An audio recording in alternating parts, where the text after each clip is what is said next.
வா பாண்டிமா.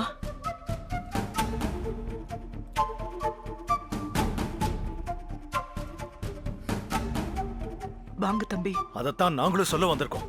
வாங்க போலாம். இந்த ஊர்ல நீங்க தனியா வந்து சாதிச்சதும் போதும், சம்பாதிச்சதும் போதும். என் ரத்தம் கொதிச்சு போய் நிக்கிறேன். நீ மாட்டேன் முடியாதுன்னு எதையாவது சொல்லி என்ன வெறுப்பேத்தாம கோவப்படுத்தாம போட்டதை போட்டபடி உடனடியா எங்க வீட்டுக்கு கிளம்பி வாங்க. நான் உங்களை கௌரவமா வாழ வைக்கிறேன். ஏன் தம்பி, நாங்க இப்போ நல்லா கௌரவமா தானே இருக்கோம். அதான் எங்க கண்ணால பார்த்தோமே, நல்ல கௌரவமா கையில காப்பி தட்டோட வந்து நின்னது. ஏன் தம்பி, ஒரு வீட்ல வேலைக்காரியா இருக்கிறது கேவலமான விஷயமா என்ன? நீ அவர் அந்த அர்த்தத்துல சொல்லலக்கா.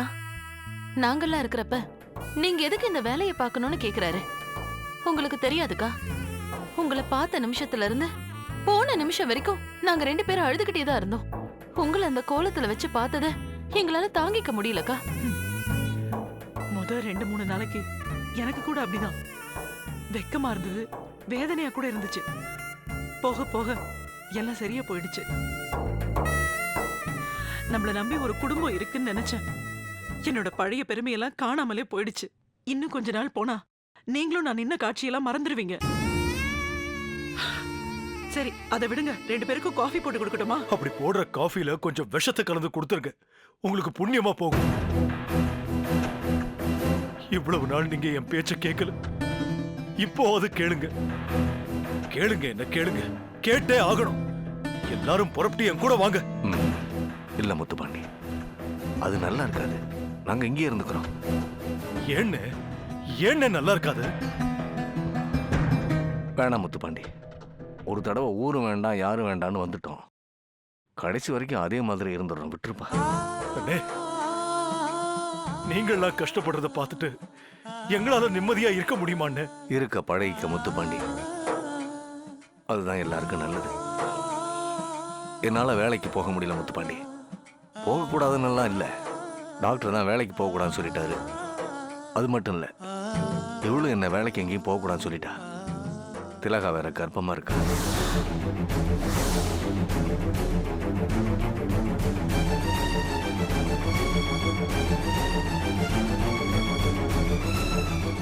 அதனால இந்த மாதிரி நாளைக்கு வேலைக்கு போக வேண்டிய நிலைமை ஆயிடுச்சு. இதுக்கு மேல என்ன சொல்ல போற? சொல்றதுக்கு வேற ஏதாவது போய் இருந்தா சொல்லிடு. அவதான் ஏமாத்தி எல்லாத்தையும் என்கிட்ட இருந்து பறிச்சிட்டான்னு பார்த்தா நீயும் இப்ப அதே தான் பண்ணிருக்க. ஏன் ஆலியா, ஏன் இப்படி பண்ண? இந்த உலகத்துல பாட்டிக்கு அப்புறம் நான் யார் மேலேயாவது உயிரையே வச்சிருக்கேன்னா அது ஊ மேலதான். உனக்கு தெரியாதா? ஏன் இப்படி பண்ண ஆலியா? உனக்கு காசு பணம் அவ்வளவு முக்கியமா போயிடுச்சு. அதுக்காக நம்ம உறவை கூட மறந்துடுவியா?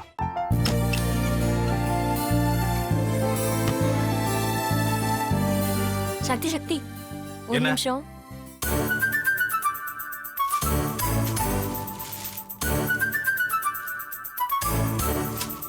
இந்தாங்க. என்ன இது? உங்களுக்கு பிடிச்ச பிராண்ட் செப்பல். இது என்ன, நான் தலையில வச்சுட்டு தூங்கணுமா? சரி, அதை விடுங்க. இங்க பாத்தீங்களா, டைம் பீஸ். இதோட அலாரம்க்கு தான் நீங்க டெய்லி எந்திரிக்கணும். அதெல்லாம் என் மொபைல்ல இருக்கு.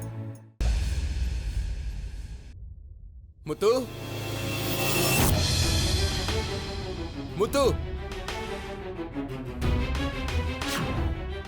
என்னடி இவன் முத்துன்னு ஒருத்தைய உருவாக்கி விட்டான். செல்வியை மறப்பான்னு பார்த்தா எப்ப பார்த்தாலும் முத்து முத்துன்னு கூப்பிட்டு இருக்கான். முத்துவ கூப்பிட மட்டுமா செய்யறான், முத்துவ வச்சு என்னென்னமோ செய்யறான். நாம தான் இழிச்சவாய் மாதிரி வேடிக்கை பார்த்துட்டு இருக்கோம். என்ன முறைச்சு என்ன பிரயோஜனமாயா? உனக்கு வேற குரல் போயிடுச்சு. அடுத்து அவ செல்வியை கூப்பிட்டானா என்ன பண்ண போற?